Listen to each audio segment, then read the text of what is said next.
Hola, buenos días o buenas tardes, dependiendo de dónde, o buenas noches, ya no sé, dependiendo de dónde nos estéis viendo.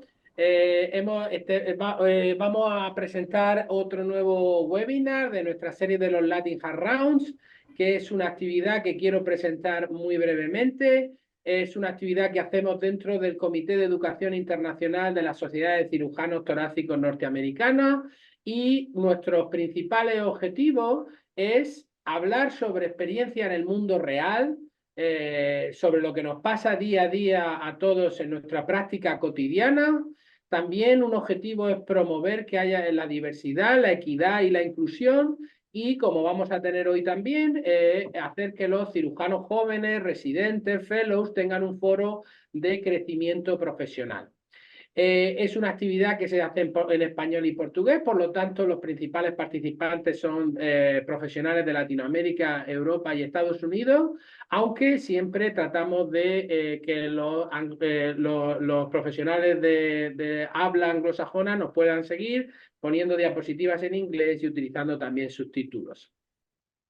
Hacemos un seminario cada cuatrimestre que sigue este formato, un caso clínico que da lugar a una discusión sobre un tema, otra vez, que es un pacientes que nos podemos encontrar en nuestro día a día y que no son especialmente rarísimos. Y luego también hacemos mesas redondas y otras actividades en congresos internacionales. Queremos que la actividad sea muy interactiva, por eso tenemos un moderador siempre que se encarga de fomentar la discusión entre los participantes, pero también con la audiencia. Para cualquier ruego, pregunta, sugerencia o proposición de un caso clínico o de un tema de discusión, ahí tenéis mi correo electrónico. Estas son las actividades que ya hemos realizado y que se pueden encontrar en el canal de YouTube del STS, si alguien tiene interés. El primero fue de cardiopatías congénitas sobre tetralogía de Fallot, otra vez un tema corriente que la gente ve y que puede aprender y que son pacientes que ven en su día a día. Y después hicimos un segundo sobre aneurismas de aorta ascendente, contando con excepcionales ponentes, como veis ahí. Y este es el que hacemos hoy, el que vamos a hacer ahora de enfermedad de Barlow, disyunción anular y insuficiencia mitral y reparación. También, como digo, hacemos actividades en directo desde los congresos de la especialidad. Esta es la que hicimos en el reciente STS que hicimos aquí en San Antonio y que también podéis ver en el canal de YouTube del STS si estáis interesados. Y ya tenemos cerrado participación en directo también en el Congreso Mundial que se hará en Barcelona en septiembre y en el Congreso de la Sociedad Europea que se hará en Lisboa en octubre. También queremos agradecer a todas las sociedades y todo el apoyo que estamos teniendo por parte del STS norteamericano, pero también de numerosas asociaciones de Latinoamérica y europea, la sociedad española y la sociedad portuguesa. Y sin demorarme nada más, porque lo importante es lo que viene ahora, le paso la palabra al doctor José Luis Pomar. Pues el doctor Pomar no hace falta introducción porque todo el mundo lo conoce, es un buen amigo, pero es un cirujano que trabaja en el Hospital Clínic de Barcelona, ha sido nuestro presidente en la Sociedad Europea también, y bueno, todos los que estéis en el mundo de la reparación mitral y de la cirugía mitral, estoy seguro de que lo conoceréis. Y sin demorarme ni un segundo más, le paso la palabra al doctor Pomar para que modere y dirija el seminario. Muchas gracias, Víctor, y es un placer para mí estar hoy con vosotros. Aquí ya es de noche, como los que oís o veis desde España, ya aquí ya es más o menos una hora tardía, pero en cualquier caso espero que sea entretenido para todos, porque tampoco son muchas horas, es una hora y media en total, y la idea era repartirlo un poco como decía antes perfectamente Víctor, pues sobre un caso hacer un poco de discusión. Eh, Hemos cambiado un poco el orden porque lo acordamos así hace unos días y algunos hablarán, vamos, algunos, los cuatro invitados hablarán de alguna manera sobre su experiencia en lo que es el Barlow y al acabar esas presentaciones.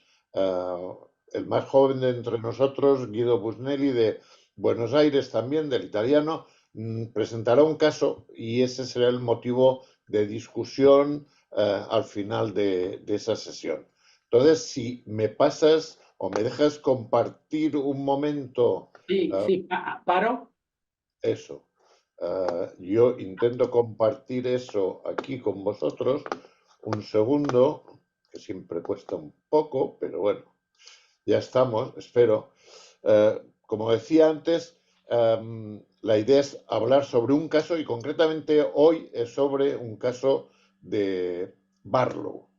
Uh, el doctor Bautista es muy modesto y no ha querido decir que realmente el origen de este programa pues salió de él, no lo ha querido explicar, pero fue una idea que tuvo, que me pareció una excelente idea desde el primer momento y fue gracias a la participación del STS, de toda el área educacional del STS, que ha permitido de alguna forma llevar adelante este tipo de webinars que yo creo que pueden ser interesantes y sobre todo formativos, especialmente para los mayores como yo, que siempre aprendes en toda esta serie de cosas. Bueno, la primera diapositiva os he traído muy rápidamente solo para tocar un poco lo que vamos a hablar. Por un lado, un artículo del 1963 firmado por John Barlow, un cardiólogo de Sudáfrica, en el que decía The significance of late systolic murmurs and mid-late systolic clicks. Y uno puede preguntarse qué tiene que ver esto con lo que hoy sabemos o hablamos o conocemos como la válvula que le llamamos una mitral de tipo Barlow. Y realmente hay que ir al artículo de ya 20 años más tarde de Alain Carpentier, el French Connection, famoso French Correction, en el cual pues vemos que una cosa era el Barlow original, que era de un cardiólogo de Sudáfrica y que describió con lo que hemos visto, y otra cosa un poco diferente es lo que es la enfermedad de Barlow, que en realidad, si vemos, y el que quiera ver el vídeo entero basta que apriete con este subtítulo que tiene aquí el vídeo, el hijo de Barlow, de John Barlow, que es cirujano cardíaco y es Clifford Barlow, explica un poco que en realidad Alain Carpentier utilizó el nombre de Barlow para diferenciar las válvulas más complejas anatómicamente de otras que eran más fáciles.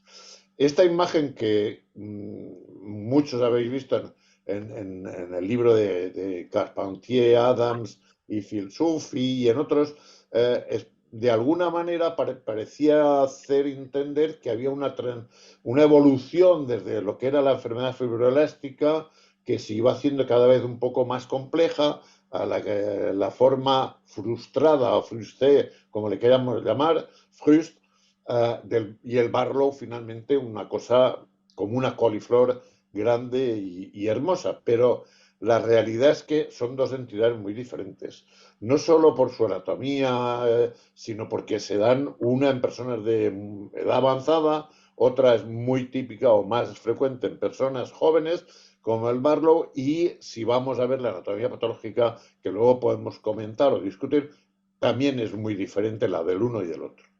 Cuando llegó la imagen al principio de lo que podíamos sacar con la ecocardiografía bidimensional, pudimos ver también un poquito que había pues el famoso late systolic murmur en la insuficiencia mitral, pero luego con un poco ya de eco un poco mejor, sin llegar al 3D, que ya nos da mucha más pista, pues se veía que había dos tipos, unos que tenían un jet único y otros que tenían un jet múltiple, con lo cual pues también podemos luego comentar y diferenciar entre lo que hay gente que dice que es una cirugía o una patología muy compleja, y yo he visto hacer reparaciones mitrales en el Barlow larguísimas, complejísimas, y entrándome la gran duda de si vale la pena o no hacer tantas suturas para dejar algo que aparentemente es menos bonito que una válvula biológica, por ejemplo, o como hay mucha gente que ha hecho, decir que es una cirugía muy simple que en general poniendo un anillo se puede arreglar. Pero de hecho, la llegada a la imagen nos permitió, yo creo que esta imagen que tenéis en el medio es muy demostrativa y viene de Leiden, concretamente, si no recuerdo mal, del grupo de la Universidad de Leiden, donde se puede ver muy bien que hay un componente ventricular enorme, tremendo, y no es solo una patología propiamente de la válvula mitral, sino que hay todo un componente, un complejo en el que se produce una insuficiencia mitral realmente severa. Habréis visto desde el principio que íbamos a hablar de la disyunción del anillo mitral. Pero yo me preocupaba un poco por mirar qué quería decir disyunción en castellano, y esto es lo que dice la Real Academia: acción y efecto de separar y desunir. Es verdad que la válvula no se apoya una válvula con la otra, pero no creo que fuera por ahí la idea. Y también es disyuntivos, división, separación, desunión, alternativa, dilema, encrucijada, opción. Y no he acabado de ver muy bien en castellano cuál es esa, y también será una cosa entretenida. Otra es que algo que estaba un poco en desuso, como era el comprobar la estanqueidad de la mitral con sistemas con el agua, etcétera, un bolus ahí que alguien decía, bueno, esto no sirve para nada, que sí que se ha visto que, por ejemplo, en esas patologías, pues es útil ver mejor cuál es el tema. Y una vez decidido lo que hacer, pues veremos también todos que los anillos se ponen en general grandes, muy grandes, hasta el punto que en algunas marcas pues han tenido que hacer anillos mayores porque no había. Para terminar, solo decir que el Barlow es una patología importante a nivel global, porque no solo está ya en la mitral, sino también puede estar en la tricúspide, y quizá podamos comentar algo de eso, si esa fibrosis del ventrículo izquierdo y de los músculos papilares de alguna forma juega un papel importante, no solo en el mecanismo, sino también en lo que es el síndrome arrítmico alrededor de esto y la muerte súbita en estos pacientes que ocurre. Y yo creo que todo esto nos puede servir después un poco para de alguna manera discutir sobre el caso que nos presentará Guido. Y yo, sin más, entraría ya a cada uno que nos hable un poco de su visión del Barlow. Y el primero, como hemos comentado antes, es Javier Castillo, cirujano cardíaco, origen español, pero que hizo toda la especialidad en Estados Unidos. Mount Sinai, un centro bien conocido por la cirugía de la válvula mitral, y que actualmente pues, dirige el Hispanic Valve Center en la Universidad Ponce, en Bayamón, en Puerto Rico. Aparte de todo eso, le considero un buen amigo, y tengo que decir que muchos veranos se lleva antes a Nueva York y ahora a Puerto Rico estudiantes de la Universidad de Barcelona que vuelven todos fascinados y encantados con él. Javier, adelante. Bueno, muchas gracias, José Luis. Excelente la introducción con la cual yo voy a continuar. A ver si puedo. ¿Ahí se ve la presentación?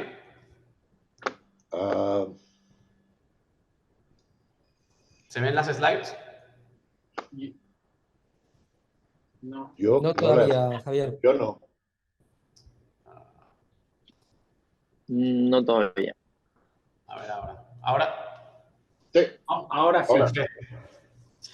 Pues bueno, como decía, gracias José Luis por la excelente introducción. La misión mía hoy es hablar un poquito de la patología, de cómo analizamos las válvulas, cuáles son los resultados actuales, cuál es el punto de vista intervencional y sobre todo hablar de las futuras direcciones, ¿no? Después mis compañeros, como iréis viendo ordenadamente, vamos a ir analizando cada uno de los aspectos. Estos son mis disclosures. Y bueno, como ha comentado el doctor Pomar, en el 66 vimos la primera imagen a cargo de John Barlow, vimos la primera imagen de un Barlow que se vio en cine, curiosamente.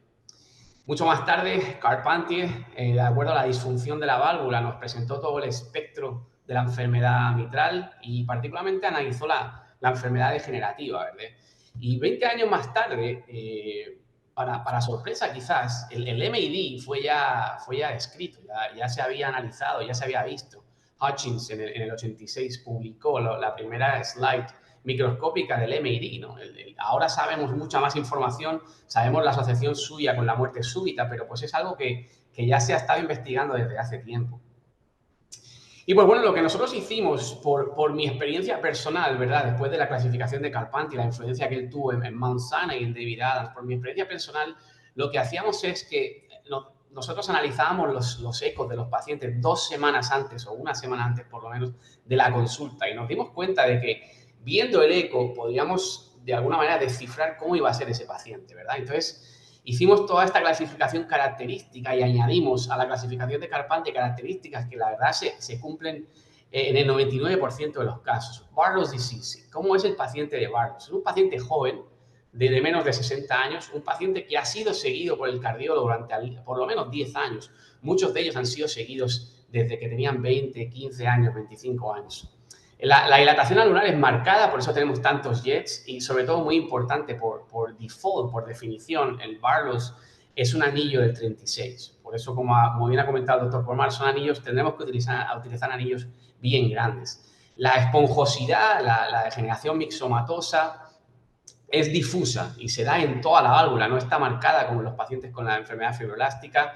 Por lo tanto, es multisegmento, vamos a verla en todos los festones de la válvula. Las cuerdas son irregulares, elongadas, algunas de ellas rotas. Y muy importante, el grado de calcificación está presente. Muchos de los pacientes con Barlow, sobre todo si han tenido un recorrido muy largo, vamos a encontrar calcificación del anillo y de los músculos papilares. La filosofía, pues la nuestra era resecar, ahora esto ha cambiado, después lo veremos, y la dificultad de reparación es si no la más compleja, una de las más complejas, ya que no olvidemos que muchas de las válvulas de pacientes añejos con enfermedad fibroelástica bien finas también se vuelven complejas. No olvidemos también que el Barlow, al tener tanto tejido, da mucho margen de error, ¿no? para la reparación. Obviamente haremos el Tesla Assessment. Primero vamos a mirar transtorácico, transesofágico para ver la severidad con todos los marcadores, etiología y disfunción, síntomas, cuáles son los síntomas del paciente, es un guideline trigger, acordaos de esto, left ventricular function and dimensions, otro guideline trigger, función menos de 60%, en systolic dimension más de 40 milímetros y por supuesto las additional conditions, ¿verdad? Tenemos fibrilación auricular, hipertensión pulmonar o el MAD. Estas son las vistas, empezamos por 0, seguimos por 45, pasamos por 90 y 135. En 0 vemos P2 y A2, la vista bicameral si se quiere, la más común. La vista comisural es la de 45 grados, donde vemos P1, P3 y A2, por eso es comisural, siempre vemos P1 y P3. Y seguimos rotando la sonda y en 135 vemos la aorta y el eje largo, ¿verdad? Acordaros, cuando más aorta vemos, más cerca estamos de P1. La imagen tridimensional característica, por supuesto, los jets, para ver a dónde se desplazan. Y bueno, Barlow's, hay muchísimo en el espectro de Barlow's. Tenemos desde válvulas que son totalmente esponjosas, la degeneración mixomatosa está en todos los festones de la válvula, muy dilatada. Válvulas que, por supuesto, tienen la enfermedad concentrada en P1 o P2. Válvulas que tienen indentaciones muy marcadas. Todas estas indentaciones habrá que cerrarlas para tratar la válvula como un solo bloque si se quiere hacer una resección. O bien, pues podemos usar cuerdas si el tejido no lo permite, ¿verdad? El límite del Barlow's disease con las cuerdas es que muchas veces el tejido es tan grande que no nos queda otra que por lo menos bajar la altura de la válvula para lograr una reparación duradera. Por supuesto, las cuerdas rotas, válvulas anteriores bien mixomatosas con degeneración comisural y válvulas que no parecen una válvula, ¿verdad? Que son tan patológicas y llevan tanto tiempo de recorrido que ya se han deformado totalmente. Signos característicos que podemos encontrar, como he mencionado, el calcio característico de muchos pacientes con Barlow's y la enfermedad, el MAD, ¿verdad? La fibrosis debido al mitral annular disjunction. Bueno, los resultados de la reparación mitral son mucho mejores que el reemplazo, también en pacientes añosos de más de 75 años y lo que está claro es que el paciente vive más y mejor. La mortalidad operatoria es muy diferente, es de hasta 4 veces cuando la comparamos con la enfermedad, con el reemplazo, perdón, y sobre todo la reparación ahonda en el 77%, es de las válvulas que más se reparan. Sin embargo, se ha visto que hoy en día los datos más actuales han mostrado que la mortalidad de un paciente con enfermedad degenerativa está alrededor del 0.4%. ¿Se puede reparar? Todos los prolapsos son reparables. Nosotros fuimos uno de los primeros que publicamos las series en el 2012 y característica y algo que contrasta con la actualidad de hoy en día, ¿no? El 85% de nuestros pacientes tenían una resección. Solo el 23% de los pacientes llevaban una miocorroplastia, una cuerda. Sin embargo, los datos son totalmente diferentes. La evolución de la reparación pasa por el uso de cuerdas, porque yo creo que los cirujanos se notan mucho más, tienen mucha más confianza con el uso de cuerdas que teniendo que resecar y pensando que no van a tener tejido para poder dar los puntos, ¿verdad? Y de hecho, la resección se está prácticamente abandonando. Tenemos ya estudios randomizados que han comparado técnicas resectivas con técnicas de cuerdas y los estudios no han mostrado ninguna diferencia. Por lo tanto, son tan buenas unas técnicas como las otras en cuanto a la durabilidad, al daño ventricular y a la estética de la válvula, ¿no? a la reparación. Cuando hablamos de durabilidad y long-term outcomes, pues podemos coger Mayo Clinic, podemos coger Cleveland, Mount Sinai, podemos coger Toronto y los resultados son todos los mismos. La recurrencia en todos los centros de excelencia es de aproximadamente el 1% por año. Y bueno, ¿cómo tenemos el terreno intervencional, verdad? ¿A qué nos enfrentamos hoy en día los cirujanos? Bueno, pues nos enfrentamos a que una vez un MitraClip falla, el 95% de las veces esa válvula requiere un reemplazo. Y aún así, el crecimiento del TEER en enfermos con insuficiencia mitral está siendo exponencial y ya son 23, ya se ha multiplicado por 23 el uso del TEER en este tipo de pacientes. El decremento de la reparación ha sido del 30% y el decremento del reemplazo ha sido del 40%, con lo cual, pues bueno, estamos viendo que significativamente esto está afectando mucho y pacientes que no deberían recibir TEER están recibiendo. ¿Qué es lo que ocurre? Y bueno, no sé, y tendremos tiempo después para saber vuestra opinión, ¿verdad? Porque aquellos cirujanos que estaban en la mayoría de papers pioneros o papers que centran los resultados de hoy en día en las revistas más importantes, únicamente daban como válido el One Plus MR, right? Una reparación que exitosa era One Plus MR. Y los mismos cirujanos, varios años más tarde, son los que están tomando las riendas de los estudios Primary y MitraClip Repair, que como podéis ver, hablan de 3 plus MR y 2 plus MR. Yo creo que esto no es... Se están bajando los estándares en frente a la cirugía, lo que se nos exige a un cirujano y lo que se exige al dispositivo intervencional. Y bueno, todos sabemos que 2 plus MR no es bueno.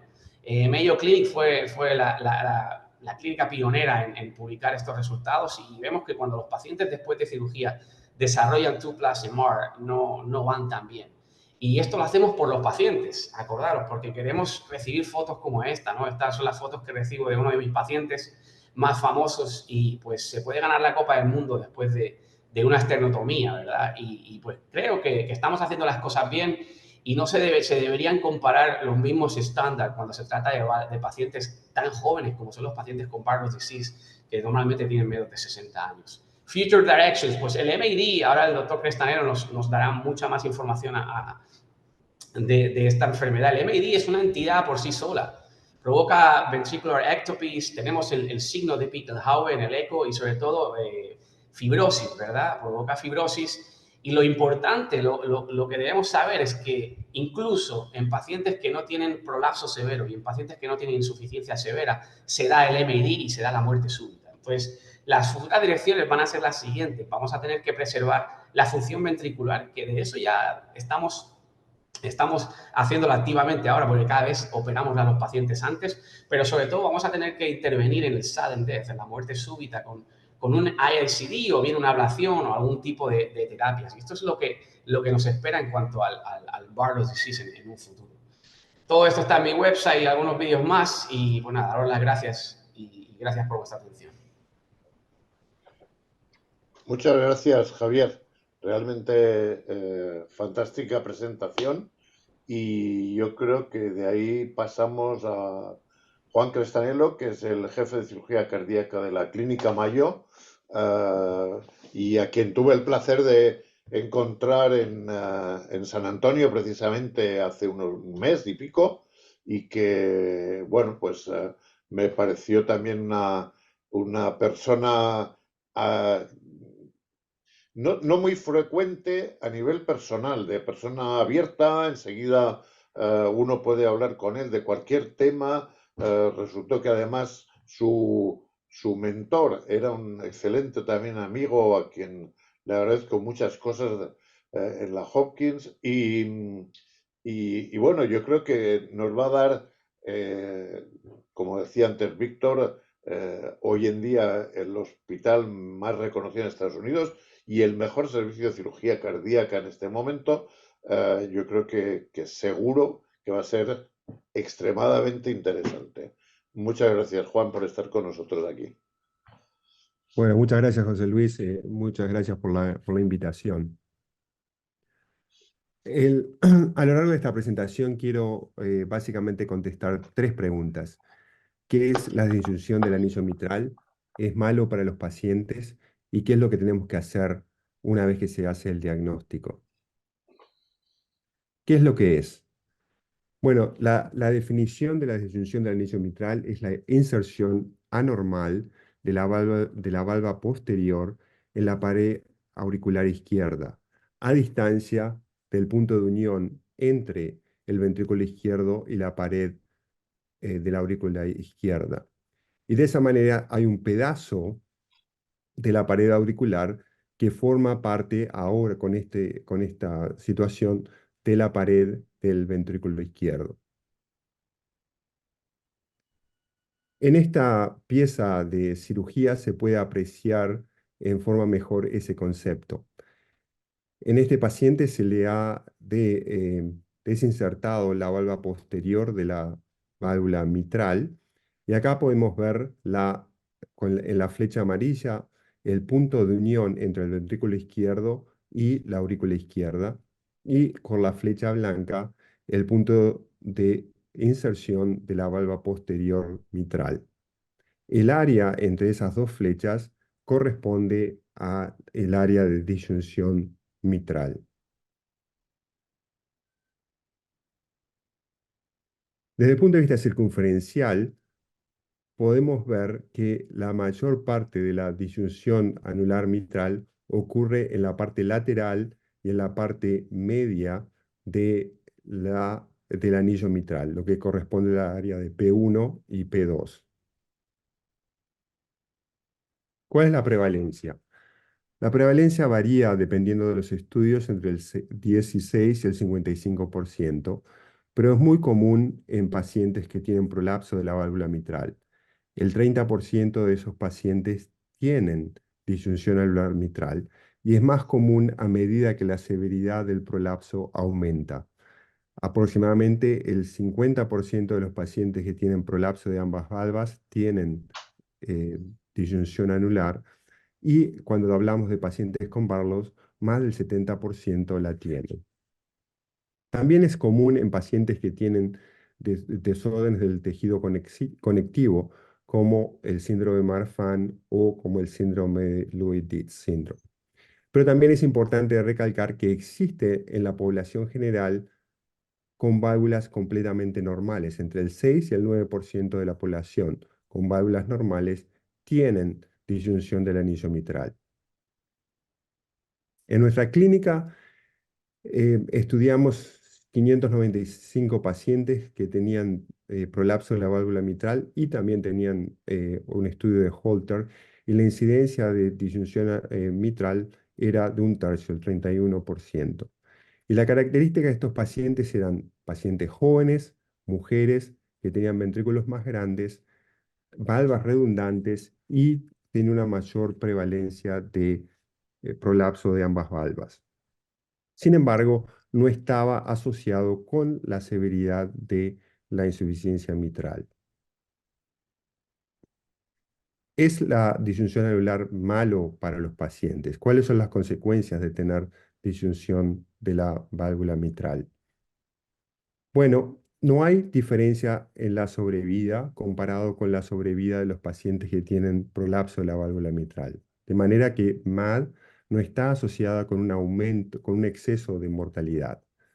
Sin embargo, está asociada con un aumento de arritmias, y en aquellos pacientes en los cuales tienen arritmias ventriculares y sobre todo arritmias ventriculares severas, está asociado con un aumento de la mortalidad.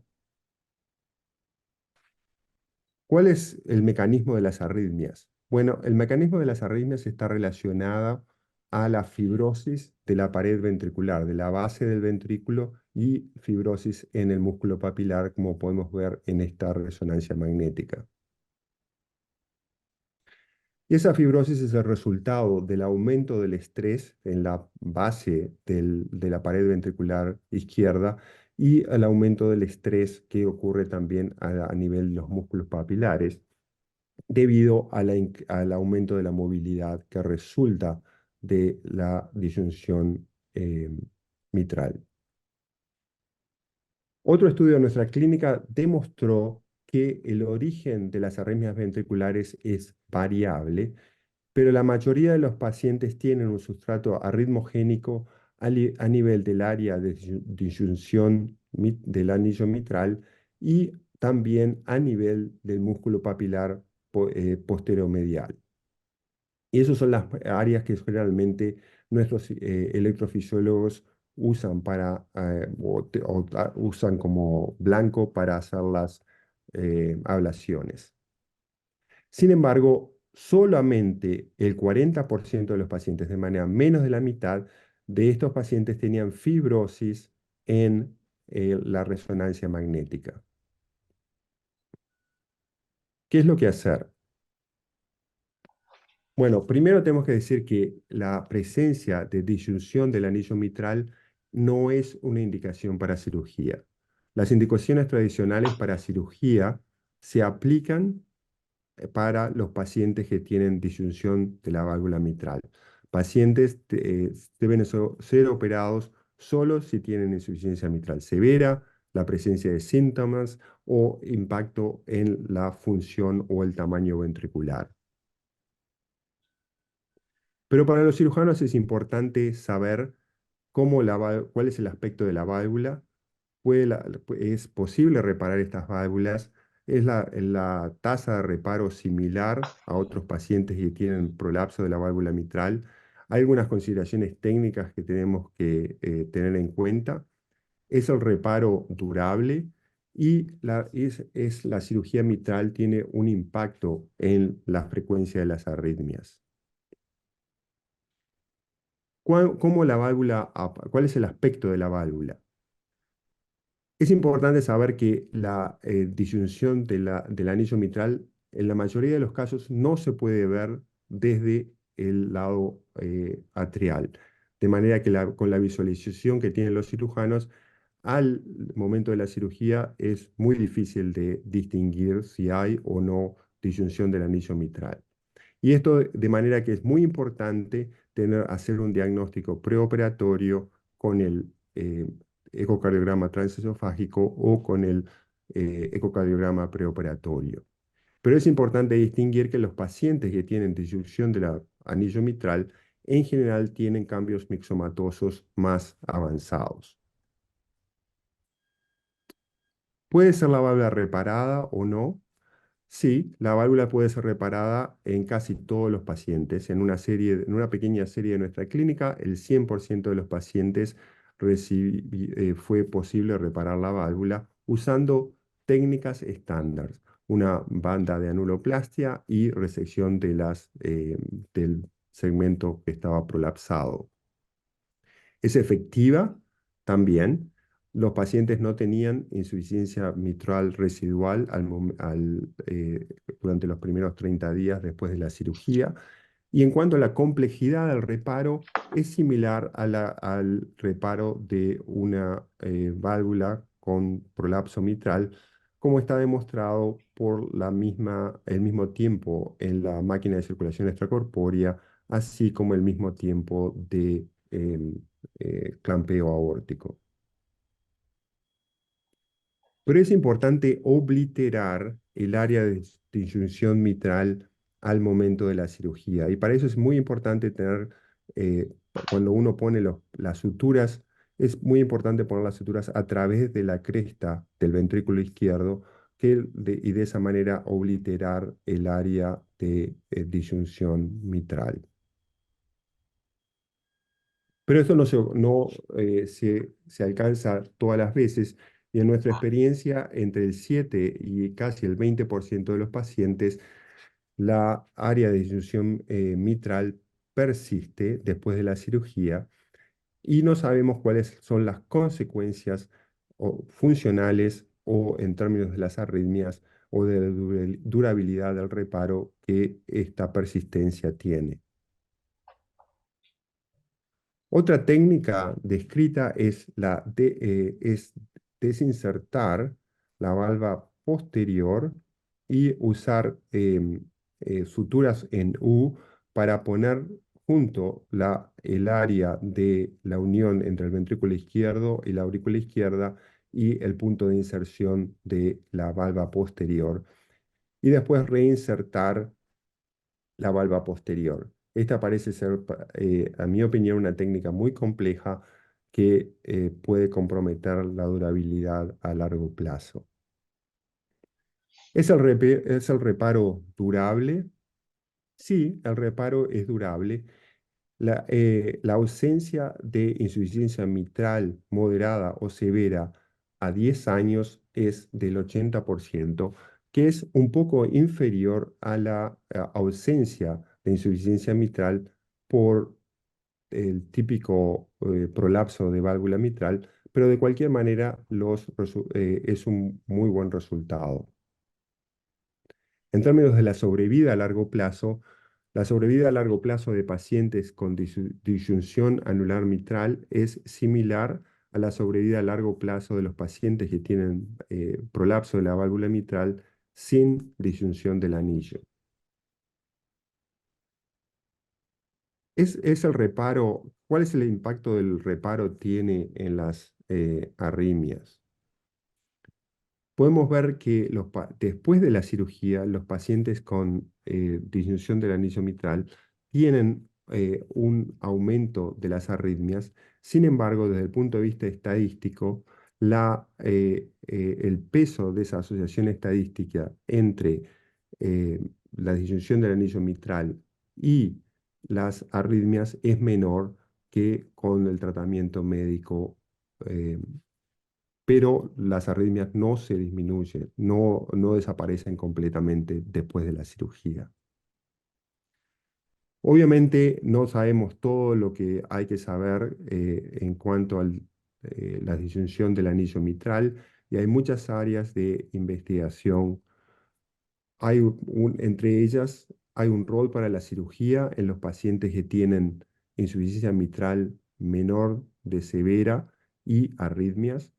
Hay un rol de la ablación con crioablación en el momento de la cirugía. Todas estas preguntas tienen que ser investigadas y analizadas en el futuro para tratar a los pacientes con estas condiciones en forma mejor. Para concluir, ¿qué es la disyunción del anillo mitral? Es la inserción de la valva posterior en la pared auricular a distancia de la unión entre el ventrículo y la aurícula izquierda. Es común, pero es más común en los pacientes que tienen enfermedad mixomatosa avanzada, ya sea enfermedad de Barlos o enfermedad con prolapso de ambas válvulas. ¿Es malo? Sí, está asociada con un aumento de las arritmias y particularmente para los pacientes que tienen arritmias ventriculares, está asociada con una disminución de la sobrevida a largo plazo. ¿Qué es lo que hacer? El reparo de la válvula mitral solo la recomendamos en presencia de insuficiencia mitral severa. La válvula puede ser reparada en la mayoría de los pacientes usando técnicas convencionales y disminuye en un cierto grado la tasa de arritmias, pero no las elimina. Muchísimas gracias. Muchísimas gracias a ti, Juan. También muy magnífica presentación y afortunadamente muy compatible con lo que hemos escuchado antes. Vadim, te veo ya calentando los motores, a punto de salir. El doctor Kotovic de Buenos Aires es también un gran amigo, también nos ayuda mucho a veces con los estudiantes que van a pasar un tiempo allí y realmente un excelente cirujano, el jefe del hospital italiano, y nos va a contar un poco su visión de este tipo de problema, del Barlow. Muchas gracias, José Luis, por tu presentación y un especial agradecimiento a Víctor por permitirnos participar. No solo es un honor compartir esta mesa con los disertantes, sino es un placer, porque compartimos con amigos y cuando nos vemos o por Zoom o personalmente podemos conversar, charlar y conversar algo más que lo que es la medicina, así que es realmente un gusto estar con ustedes en este momento. Y bueno, a mí me tocó la parte práctica, la visión de Barlow, cómo resolverlo desde el punto de vista quirúrgico y de nuestra posición. Algo lo dijo Javier, estos son mis disclosures. Y nosotros optamos por el tratamiento mini-invasivo en general para el abordaje de la válvula mitral a través de una mini toracotomía, que es el tema que sí, no voy a ahondar en eso. Sí voy a ahondar en los diferentes Barlow que estuvo hablando anteriormente Javier. Tenemos diferentes formas de Barlow y si se puede empezar así diciendo de lo más sencillo a lo más complicado de los Barlow. Todos los Barlow son complicados para resolverse, pero yo les voy a ir presentando casos de lo que yo considero de lo más fácil Barlow a lo más difícil Barlow. Este es un paciente que es un Barlow típico, como pueden observar, con rotura cordal. Muchas veces nos hacemos ayudar por la imagen 3D preoperatoria. Y en nuestro servicio usamos la técnica de neocuerdas y comparto esta fórmula que puse ahí, que me la pasó Javier, que la hizo con los de la NASA, para determinar cuál es la longitud de la cuerda que tenemos que elegir. Digamos, creo que nadie sabe cuál es la longitud de la cuerda habitualmente. Nosotros habitualmente lo que hacemos para saber la longitud de la cuerda que vamos a usar en la resolución de estos pacientes, tomamos el tip, la cabeza del papilar, y la medimos hacia el anillo. Si es en el anillo posterior, a 2 milímetros por debajo del anillo, y si es en el anillo anterior, al nivel del anillo anterior. Así vamos a medir la longitud de las cuerdas. Ustedes tienen cuerdas, neocuerdas, nosotros usamos la técnica de los loop, y esta técnica de los loop las pueden conseguir a través de la industria o simplemente en la mesa armarlas mientras el cirujano va preparando los puntos en el anillo. El asistente puede construir los loops fácilmente, cuyo secreto quizás el talón de Aquiles es la fijación de un lado y del otro del plejo de la sutura, y en 3 a 4 minutos ustedes ya tienen la longitud y el número de loops requeridos. Puede ser 4, 2, 6, lo que ustedes necesiten. Yo lo que sí les quiero decir, algo que dijo Javier, ahora se usa mucho la técnica de neocuerdas, y quizás la neocuerda permita una cierta elasticidad en, digamos, en la reparación de la válvula.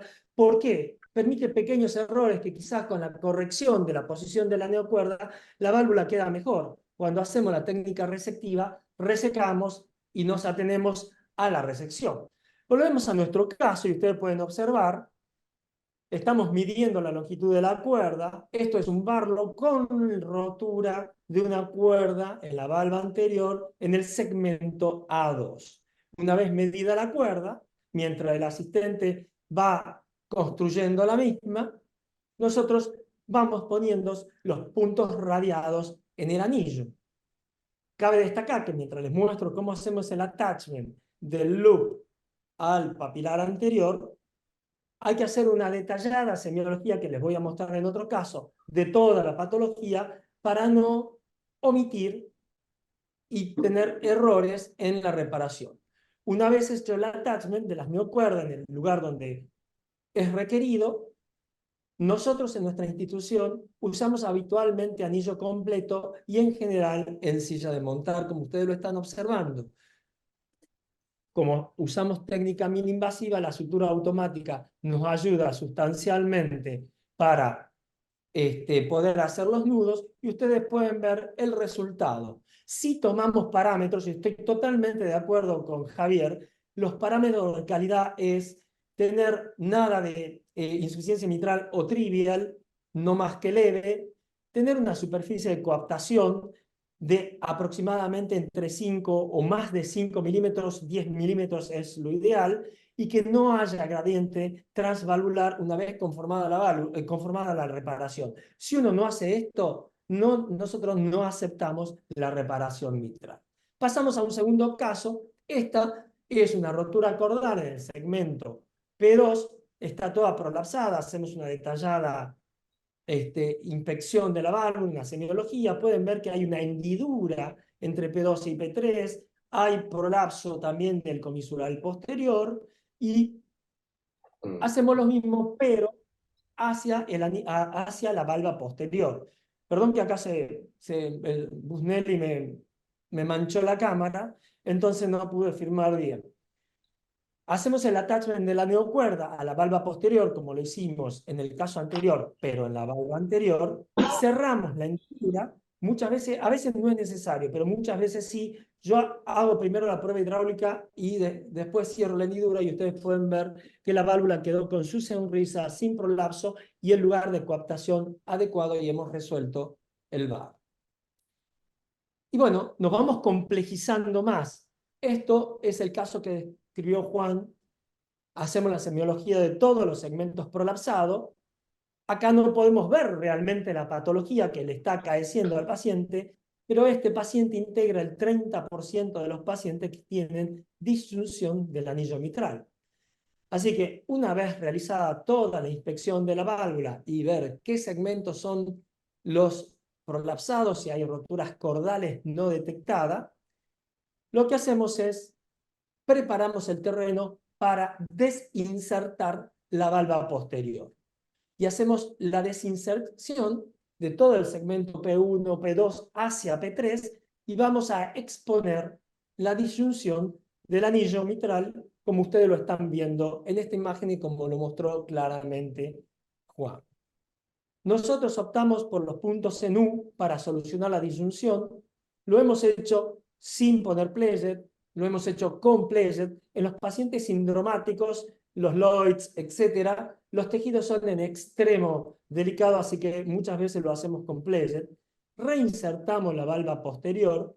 En la reinserción de la valva posterior uno podría llegar a tener calcificación y comprometer quizás la permeabilidad a largo plazo. Todavía no lo hemos visto en nuestra serie.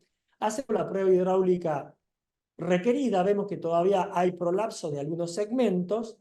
Yo prefiero a veces poner el anillo antes de corregir esos prolapsos. Probamos nuevamente, medimos la valva anterior en el segmento A2, A3 y comisural posterior que están prolapsados, agregamos las neocuerdas correspondientes y una vez agregadas las neocuerdas, probamos la válvula y ustedes pueden observar que hemos recuperado un caso difícil de Barlow con disyunción. Y vamos a seguir escalando el extremo del Barlow. Este es un Barlow que tiene varias cosas. Tuvo una endocarditis, le hicimos tratamiento de la fibrilación auricular, tiene prolapso de todos los segmentos, tiene rotura cordal en el segmento A2, A3, tiene perforación de P1, tiene perforación de A1, tiene prolapso de la comisural anterior y posterior, hemos puesto 4 neocuerdas en los segmentos anteriores, 4 neocuerdas en los segmentos posteriores, estamos agregando en el segmento A2 donde hubo la rotura cordal, y una vez colocado el anillo, terminamos de reparar la comisura y el paciente recuperó su válvula. Este paciente lleva 12 años de operado sin insuficiencia mitral. Y bueno, a veces hacemos una semiología no tan correcta. Yo les quiero mostrar por qué. Este es un paciente con un Barlow. Hemos hecho la reparación que le he descrito anteriormente en la válvula posterior con neocuerda. Hemos cerrado la hendidura. Y una vez colocado el anillo, en este caso usamos otro tipo de anillo que es completo, pero que tiene flexibilidad en la parte anterior. Vemos que la válvula no pierde nada, pero al salir de bomba nos encontramos con esto, que no nos habíamos dado cuenta que el orificio regurgitante estaba totalmente ocupado por la válvula posterior y la válvula posterior nos estaba empujando la válvula anterior.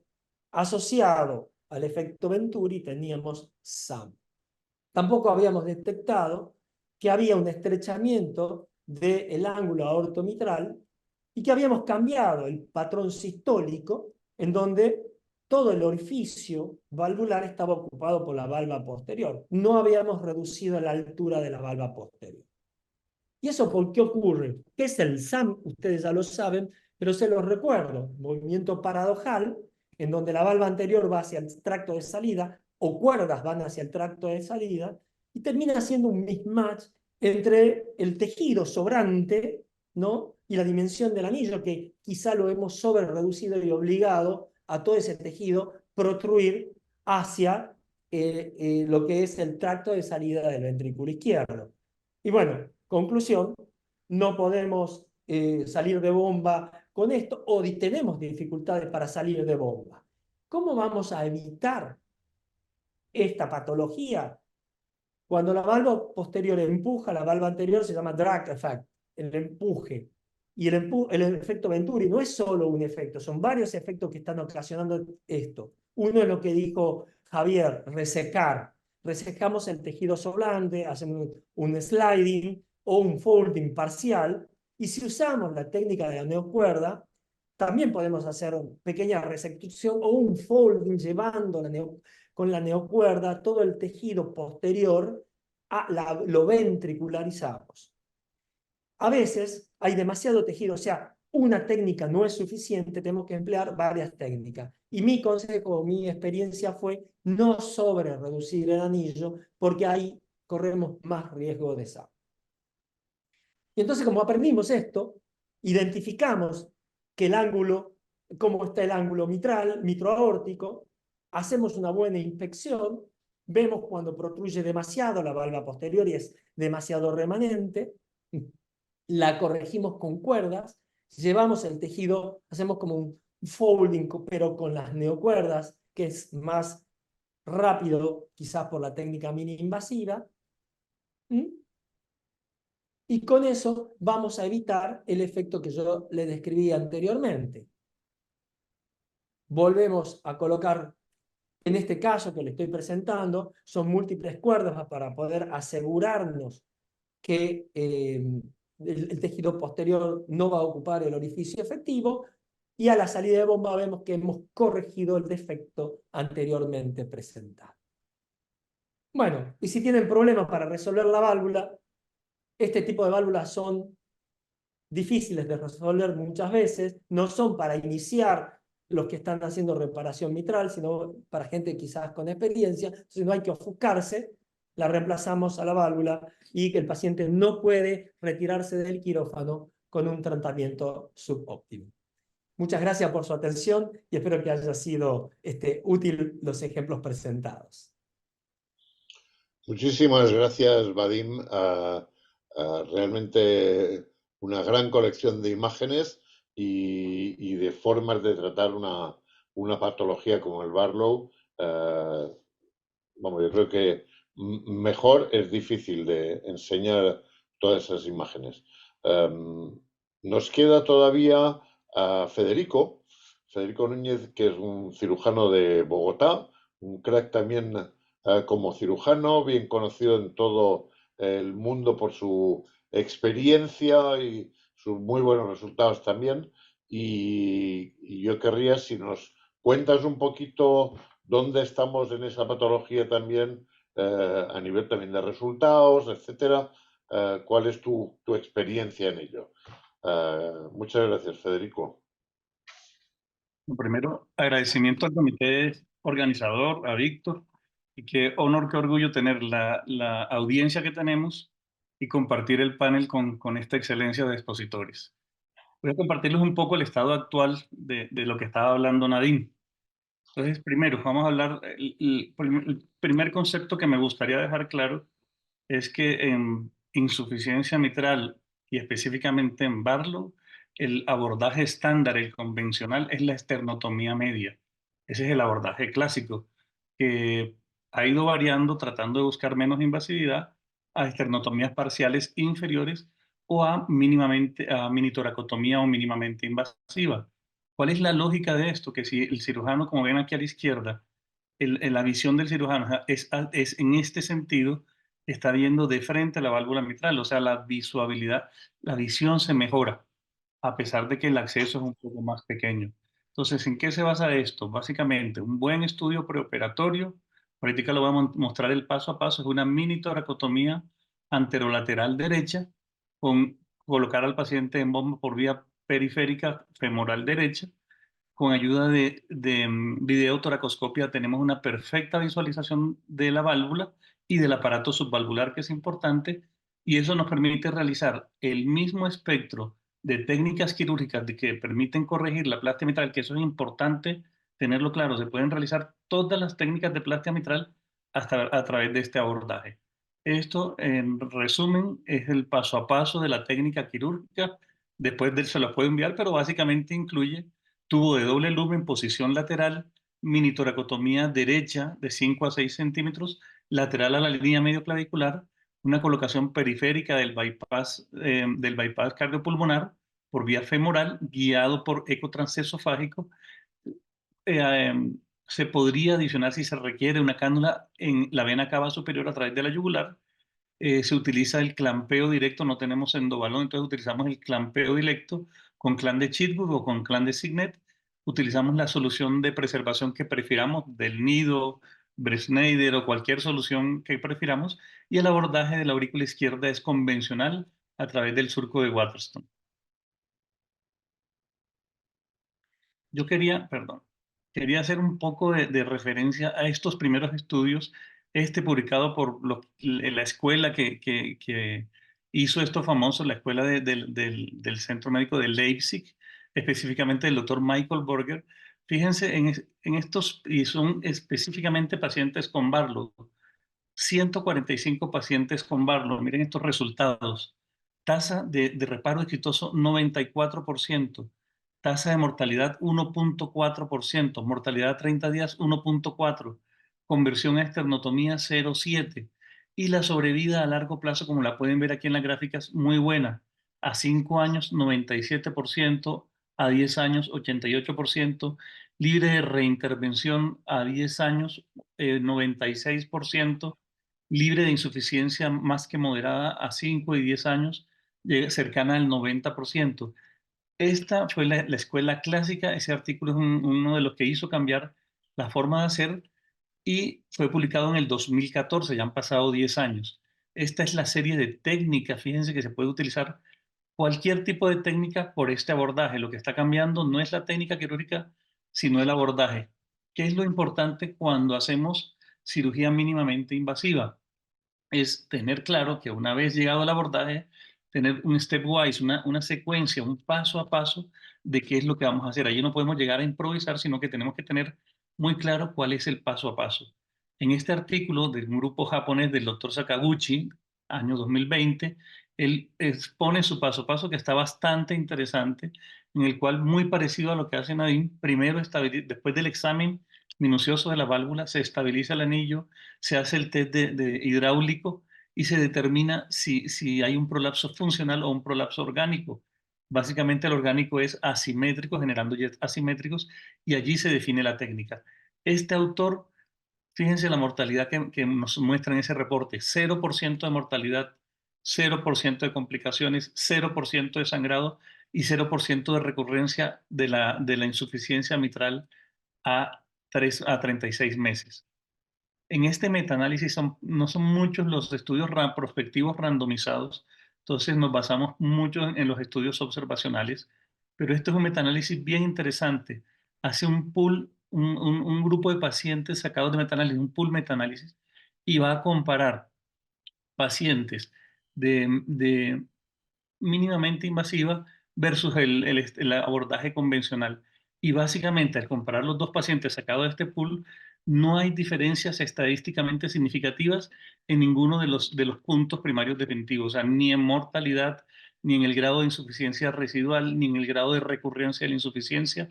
Entonces, básicamente es el mismo resultado, bien sea por abordaje, por esternotomía media o por mínimamente invasiva.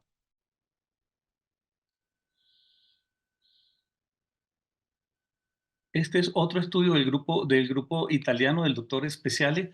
En este estudio se hace un estudio prospectivo randomizado que es poco frecuente, en el cual compara dos grupos: el grupo convencional, vía abierta, normal, por esternotomía normal, versus un grupo con mínimamente invasiva.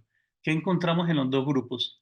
La tasa de éxito fue para mínimamente invasiva del 98%, comparada contra 100% por esternotomía. Eso no tuvo diferencia estadísticamente significativa.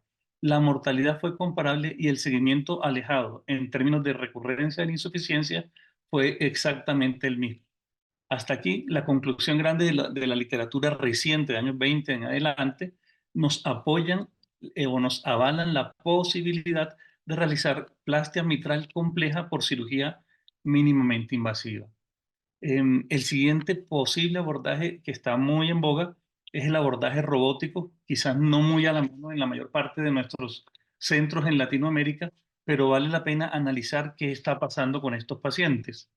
El abordaje es básicamente muy parecido al de la mínimamente invasiva. Hacemos una canulación percutánea fémoro-femoral, adicionamos una cánula venosa en el cuello. Aquí está el abordaje percutáneo tanto de la arteria como de la vena femoral. Posterior a eso, colocamos los trocar a través de los cuales vamos a introducir el brazo, el armamentario con el cual vamos a trabajar. Colocamos la cámara y una pequeña puerta por donde vamos a introducir o el anillo o la válvula. Posteriormente hacemos el docking, o es decir, conectar el robot a estos trocar y a estos utensilios. Y posteriormente hacemos una cirugía que se caracteriza por tener una visualización perfecta, permite ver y revisar y analizar perfectamente el aparato subvalvular. En nuestra institución contamos con este dispositivo desde el año 2019. Es mucho lo que se ha publicado. Las series de Cleveland Clinic, series de Nueva York, hablan de prácticamente 100% de posibilidad de realizar plastia. Sin embargo, quisiera que analizáramos este par de artículos que les traigo de muy reciente publicación. Este es del año 2024 y son del grupo de California. Fíjense, un número importantísimo de pacientes: 858 pacientes con insuficiencia mitral degenerativa, no necesariamente varlos. Sin embargo, la tasa de reparo, miren, 99%, tasa de reparo 99%. ¿Por qué se caracterizó este estudio? Porque no dejaban salir al paciente de cirugía si tenía insuficiencia de grado leve. ¿Qué quería decir esto? Que los pacientes con insuficiencia de grado leve los llevaban nuevamente a cirugía y la tasa de revisión de nuevo clampeo y revisar la plastia fue del 2%. Los pacientes que quedaron, a pesar de la revisión, miren aquí en la gráfica a la derecha, los pacientes que quedaron con algún grado de insuficiencia tuvieron peor pronóstico en todo tipo de términos, en términos de sobrevida y en términos de recurrencia. ¿Qué facilitó esto? Cuando había prolapso de ambas valvas, cuando se utilizaba un tamaño del anillo muy pequeño o cuando se utilizaban muchas técnicas al tiempo. Todo esto aumenta la posibilidad. La gran conclusión de este estudio, que es bien importante, es que para la enfermedad degenerativa puede ser reparable en casi 100% de los casos, y que dejar a un paciente con un grado de insuficiencia mayor de leve, inclusive leve, ya afecta su outcome, ya afecta su desenlace tardío. En eso coincido completamente con lo que dijo Javier Castillo al inicio de la charla, que estamos juzgando con diferente rasero las terapias borde a borde percutáneas contra las terapias quirúrgicas, en el sentido de que somos muy permisivos en el grado de insuficiencia residual que se deja con el TEER. Este otro estudio, también del grupo de la Universidad, del grupo de California, es bien importante porque es un estudio prospectivo de un solo centro en el cual básicamente se basó en pacientes con enfermedad de Barlow. Fíjense el número de Barlow, 111 pacientes con enfermedad de Barlow comparado contra un grupo de no Barlow. Fíjense, el promedio de reparo fue del 99%.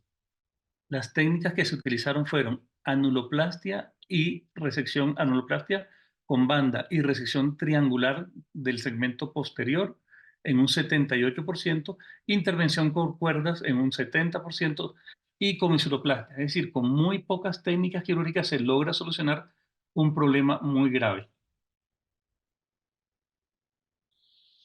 Este es un estudio también bien interesante del doctor Mori Makoto, en el cual coge una serie muy grande, se basa en los pacientes del STS y coge una serie muy grande de más de 12.000, de los 61.000 pacientes, coge 15.000 y coge 3 grupos y empieza a compararlo. Compara robot contra toracotomía, robot contra mínimamente invasiva y de acuerdo a eso saca los resultados. ¿Qué encuentra de esto? Encuentra que básicamente no hay diferencias. El robot tiene menos estadía, pero en términos de mortalidad se mantiene prácticamente igual, la morbilidad prácticamente igual y la conversión es mucho menor. La conversión a cambio valvular es mucho menor en el grupo que utilizó robot. Es importante, y en el estudio lo dice, que así haya habido un aumento del número de centros que ofrecen robot. También es cierto que en el periodo analizado, 47 centros que iniciaron programas de cirugía robótica tuvieron que suspender el programa por resultados de morbimortalidad muy altos. Y eso habla de que se necesitan sitios expertos. En conclusión, si uno pensaría que los resultados son tan buenos con mínimamente invasiva y con robótica, ¿qué pasa en la base de datos? ¿Qué pasa en el real world? En el real world, cuando uno analiza ya la base de datos completa americana, fíjense que aquí a la derecha esto es plastia valvular mitral, mínimamente invasiva. Miren, esta es la proporción de centros que utilizan robots. Solamente un 10 a 15% de los centros. La proporción de centros que hacen cirugía mínimamente invasiva es 25% de los centros. Es decir, el 70-80% restante sigue realizando la plastia por cirugía mínimamente invasiva. Ya para finalizar, 2 pequeños comentarios. Uno, en cuanto a el impacto del volumen del cirujano en el resultado de la plástica. Y sobre esto se ha escrito muchísimo en favor de que los cirujanos de alto volumen tienen mejores resultados. Este estudio del Peter Ben Brigham contradice un poco esto. Se considera un cirujano de alto volumen aquel que desarrolla más de 25 plastias al año y encontró que la mortalidad de los 2 grupos entre bajo y alto volumen de cirugías por cirujano, los outcomes, los desenlaces son exactamente iguales. La única diferencia es que los cirujanos de bajo volumen tienen una tasa de conversión a cambio valvular mitral más alta. Y este estudio nos demuestra que no importa qué tipo de anillo utilizamos, si utilizamos un anillo completo semirrígido o un anillo o una banda posterior flexible, los resultados alejados son exactamente iguales. Para concluir este comentario, parafraseando un poco al doctor Guilinov, ¿qué es una buena plastia mitral? Una buena plastia mitral tiene 3 características. Tiene que ser segura, tiene que ser exitosa e idealmente el procedimiento menos invasivo posible. Sin embargo, tenemos que acordarnos que esto tiene que tener menos del 1% de posibilidades de mortalidad y ojalá una tasa de solución de reparabilidad mayor al 90%. Tenemos que al finalizar la cirugía tener una buena coaptación en A2P2 o una superficie de coaptación de 8 a 10 milímetros. Eso es lo que quería decirles. Dejo de compartir pantalla. Fantástico, muchísimas gracias, Federico. También muy interesante, muy bonito y yo creo que nos va a permitir una buena discusión después de que Guido nos presente el caso y comentemos un poco sobre él. Guido, adelante, que eres el más joven, va.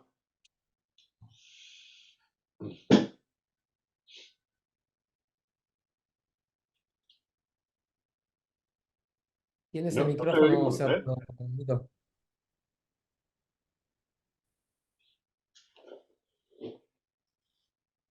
Vemos bien la pantalla, pero no te oímos, Guido.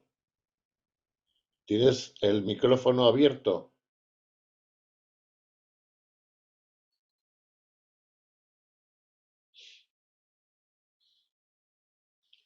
Yo por lo menos no te oigo, ¿eh? Presentación y habilitar el micrófono, Guido. Ahora, ahora, Ahora sí, Perfecto. ahora sí. perfecto. Ok. Desde ya agradecerle y es un honor para mí la invitación y poder presentar frente a ustedes, jefes y maestros de la cirugía cardiovascular.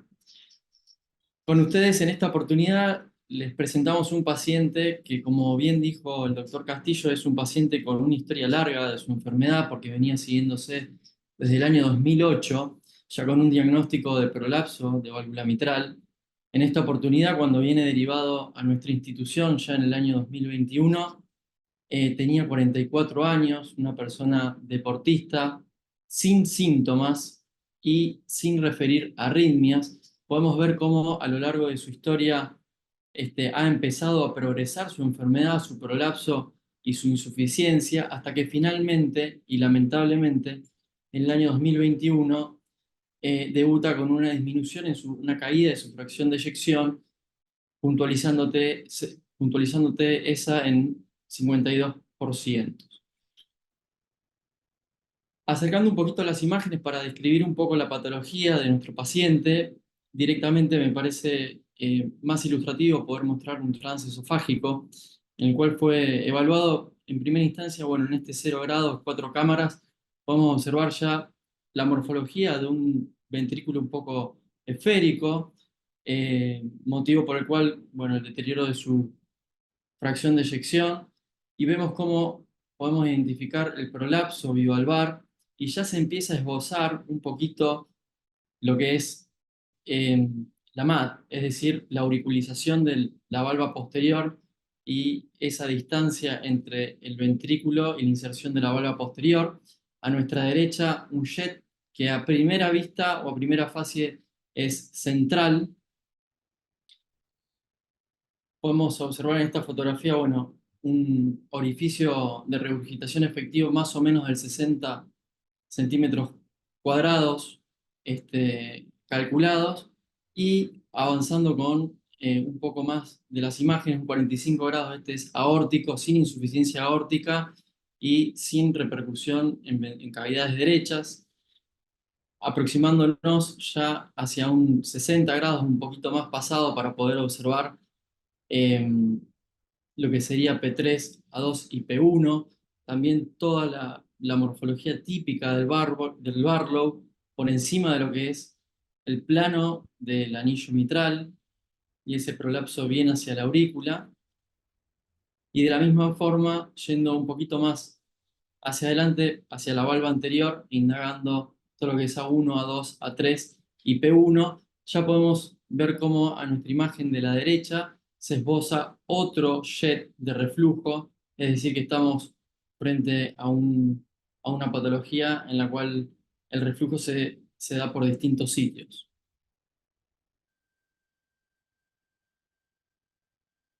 Continuando con la especificación del jet, bueno, no se dirige hacia las venas pulmonares, pero sí, es decir, que no tiene un flujo reverso, pero sí vemos reducido la presión sistólica de las venas pulmonares durante la sístole. Y ahora bien, en el ecocardiograma 3D podemos consignar o bien identificar con mayor precisión anatómica los orificios regurgitantes. Podemos ver que tiene también una hendidura entre P2 y P3, y como veremos a continuación, la cuantificación del volumen regurgitante, que era aproximadamente de 60 mililitros. Este es un eje largo, ¿sí?, de un transtorácico que me pareció apropiado poder mostrarlo. porque podemos ver la disyunción en esta imagen más magnificada, sobre todo cuando la toma se puede apreciar en fin de sístole. Más o menos se calcula que esta disyunción podría estar alrededor de entre los 13 y los 15 milímetros. El paciente también se estudió con una angiotomografía coronaria, en la cual podemos ver algo muy bonito en lo que es el imagenológico, que es esta disociación entre el recorrido de la arteria circunfleja y el surco auriculoventricular, patrón que podría ser algo patognomónico o bien dicho, bien asociado a lo que es ese desplazamiento del anillo mitral hacia la aurícula y la tracción a lo mejor de la arteria circunfleja. Me parece que es un detalle no menor, habida cuenta, bueno, del lugar, el sitio donde vamos a estar trabajando en toda la pared posterior y el hemianillo posterior, justo el lugar de recorrido de esta arteria, que en este caso, para colmo en el paciente, era dominante. Con respecto a la indicación, porque, a ver, muchas veces en grandes centros los pacientes vienen ya derivados para un tratamiento indicado específico, pero veamos por qué este paciente tenía indicación de tratamiento. Sobre todo considerando que era un paciente asintomático y sin repercusión de arritmias todavía. Pero bueno, se presenta con una disminución de la fracción de eyección, se presenta con una vena contracta de 0,9 centímetros, con un volumen regurgitante mayor o igual a 60 mililitros, en este caso era de 60 mililitros, y un orificio efectivo regurgitante de 62 centímetros cuadrados.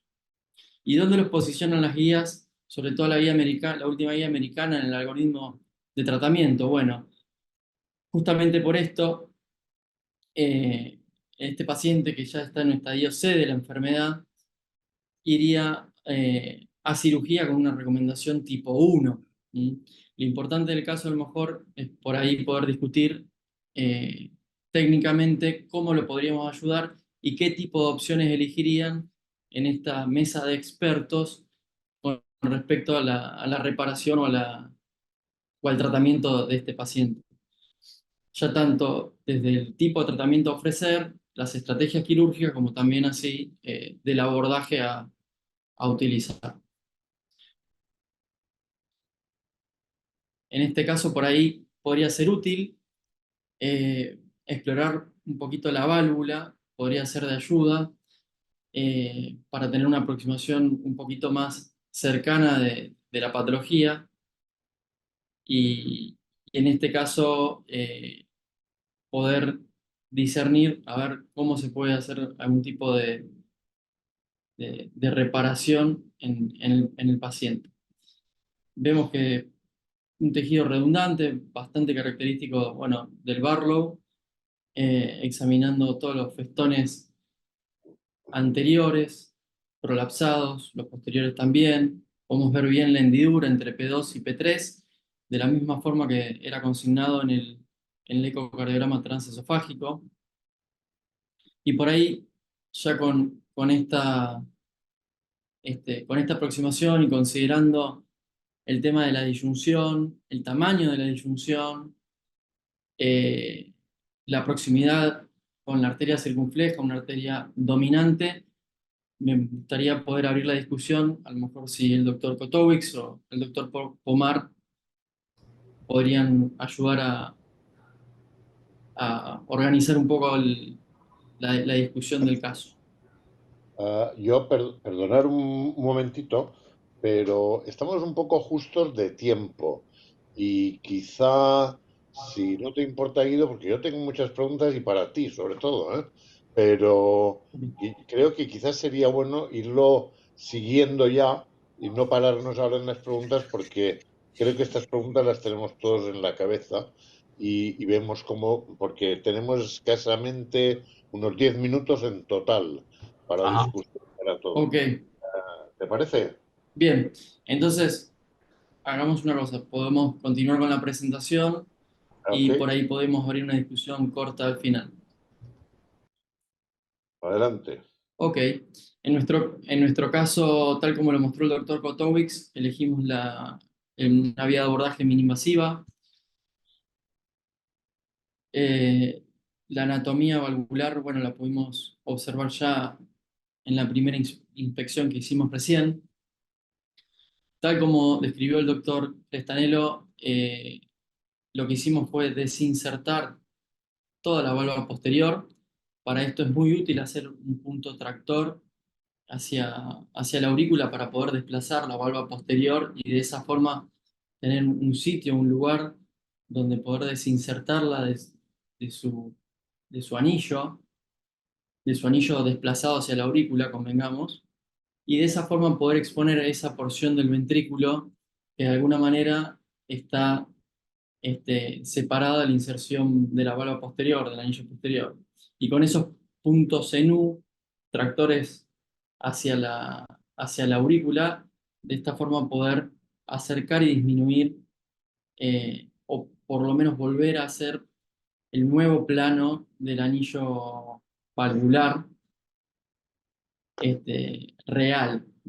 Una vez finalizado todos estos puntos radiados para poder traccionar el ventrículo hacia la aurícula y de esa forma dejar los puntos posteriores para después insertar el anillo, empezamos a cerrar y a reinsertar la válvula posterior. Obviamente esto tiene algún tipo de, no de retracción, pero si no podemos disminuir en algunos milímetros la válvula posterior. Completamos el resto de la inserción de puntos para el anillo. Y por último, cerramos esa hendidura que veíamos que formaba parte del orificio regurgitante para unificar o solidarizar de esta forma los festones P2 y P3 y llevamos viendo en una primera prueba hidráulica que va queriendo esta plástica y va teniendo consistencia.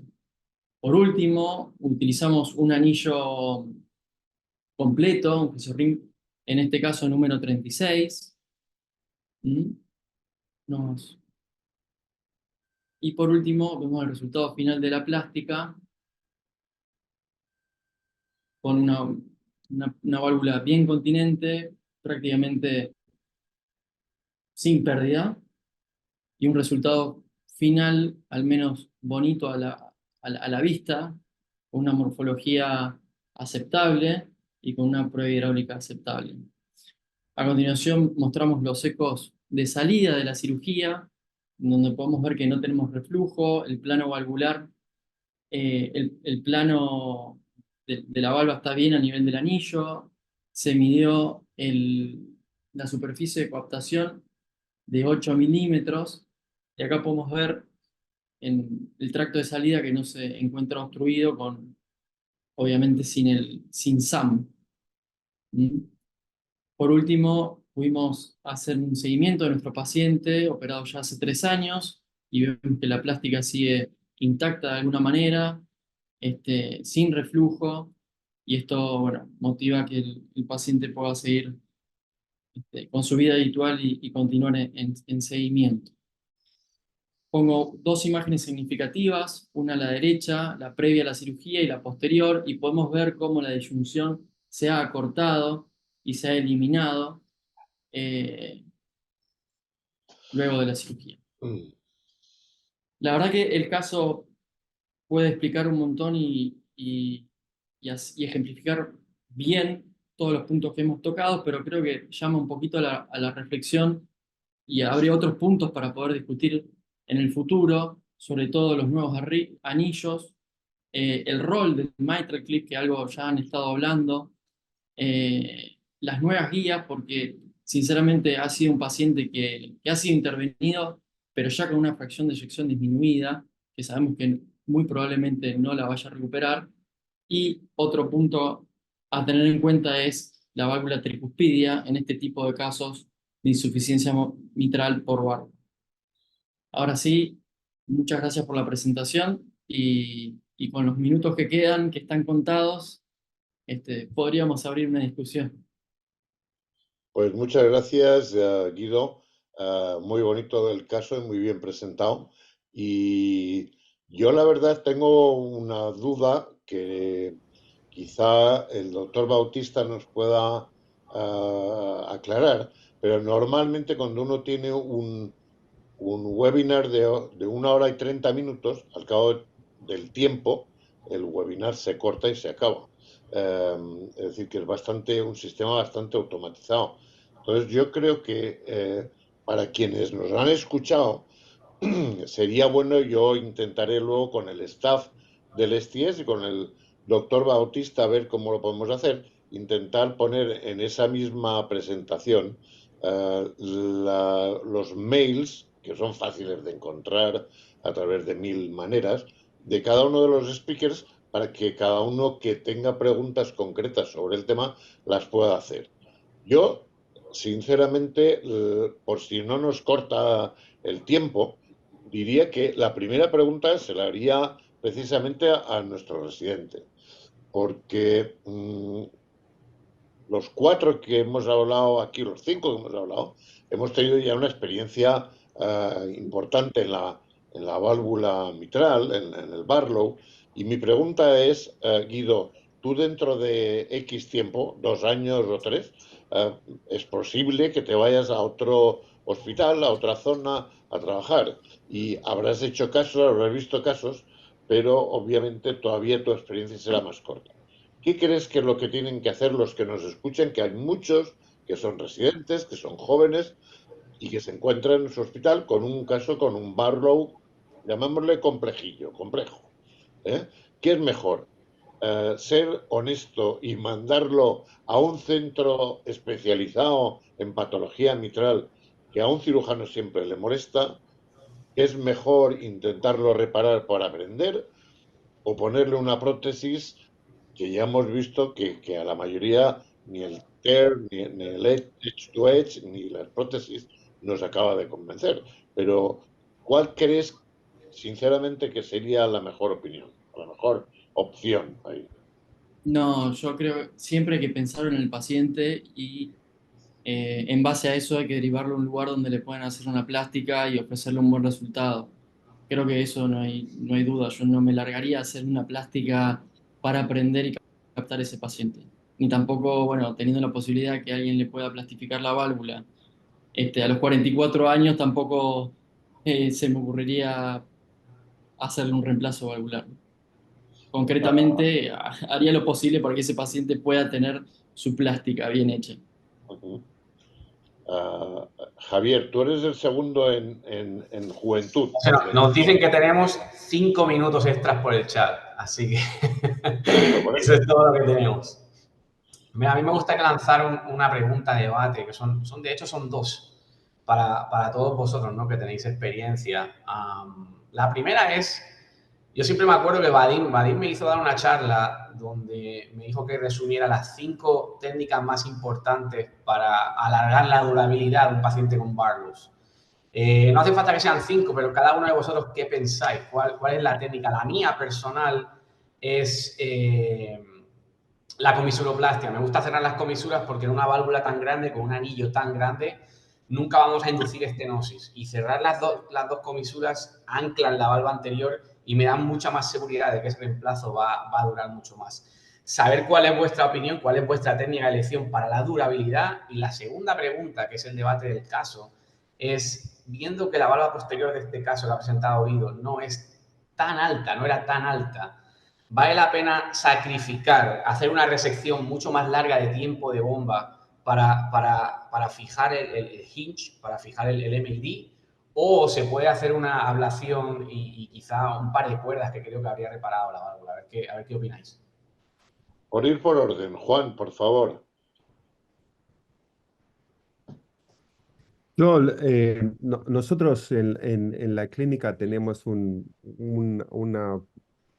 abordaje exactamente un poquito diferente en estos pacientes con Barlow's disease. Nosotros usamos, en este paciente probablemente lo único que tendría que haberle hecho es poner una banda de anuloplastia posterior y testear si la válvula es competente. Si la válvula es competente en ese momento, la operación se termina. Si todavía hay algunas zonas de prolapsos o algún cleft, podemos hacer una resección local Claro. o parcial de la válvula posterior o cerrar el cleft. Y eso es básicamente nuestro approach. Es un approach bastante minimalista. Usamos cuerdas tendinias de manera selectiva, pero también las cuerdas tendinias pueden fallar. El caso obviamente es extremadamente exitoso y Vadim y su equipo hicieron una operación excelente y se ha demostrado por la durabilidad. Y la otra consideración que es importante es la protección de la arteria circunfleja y prevenir el compromiso de la arteria durante la cirugía, que es también un goal muy importante a alcanzar. Y Federico, felicitaciones tú no por has un caso salido fantástico. todavía. Federico, ¿qué opinas? Nuestra institución, yo creo que lo abordaríamos como hizo Nadine, por vía mínimamente invasiva. Nosotros usamos más anillos semirrígidos completos con tamaños grandes, no menos de 36. Yo creo que ese paciente con el solo anillo no iba a andar. Yo sí creo que había que cerrarle o el cleft o la comisura, o sea, hacerle algo para cerrar. Y a nosotros nos preocupa mucho la posibilidad siempre de SAN, dejar una valva posterior muy grande que empuje, entonces tratamos siempre de acortar la altura de la valva posterior. Ese sería como nuestro enfoque. Vadim, ¿quieres añadir algo más a lo que hemos visto? No, eso denota lo que yo le había dicho en una de las diapositivas, o sea, quizás no algo fijo va para todas las válvulas, ¿no? Mi reflexión es si la tasa de falla en 10 años, ese 20% que mostró Juan, que lo hemos visto en la evolución, ¿por qué nos va fallando el 1% por año los Barlows? Y quizás antes no le dábamos relevancia a las disyunciones. Entonces, corregir la disyunción nos va a mejorar, es mi pregunta. Entonces, ¿nos va a mejorar la evolución? Todavía no lo sabemos, Juan. Yo creo que lo vamos a ver con el seguimiento del tiempo. Es lo que se está planteando ahora. Si corrigiendo la disyunción hemos limitado la evolución de la enfermedad de Barlow y con eso hemos prolongado el nivel de plástica. Estamos esperando resultados. En principio, este paciente, aparte, que se estudió completo con Holter, resonancia, no había fibrosis. La bibliografía, cuando uno empieza a describir, todos dicen que la tendencia es a solucionar la disyunción para también evitar la evolución de las arritmias. Entonces, uno tiende a querer corregir ese anillo y volverlo a la normalidad por varias razones, múltiples razones. Prolongar la plástica, corregir la arritmia, etc. O limitar la evolución de la enfermedad. Son Ya, preguntas que vamos a ver con el tiempo, ¿no? Me tiempo. parece, José Luis. Pero por lo menos comentaba Juan que al menos aparentemente la corrección quirúrgica no evita las arritmias al 100%, que sigues teniendo ahí, que no sé si, Juan, ¿piensas que es posible que el origen de esas arritmias sea también del músculo papilar? Porque la función de vamos, el movimiento de esos papilares no es normal, están permanentemente subiendo y bajando y ahí se producen un grado de fibrosis también importante de isquemia y que probablemente sea un foco de arritmias también, que desaparece en el momento que haces una anuloplastia y es lo que hay, pero no lo quitas tampoco, claro. Bueno, una es las arritmias asociadas con la disyunción del anillo mitral, pero también hay arritmias asociadas con Miocardio, por decir, claro. prolapso de la válvula mitral más severa, y eso es el arrhythmogenic mitral valve prolapse, Es una Sí. entidad que es bien conocida y bien descrita.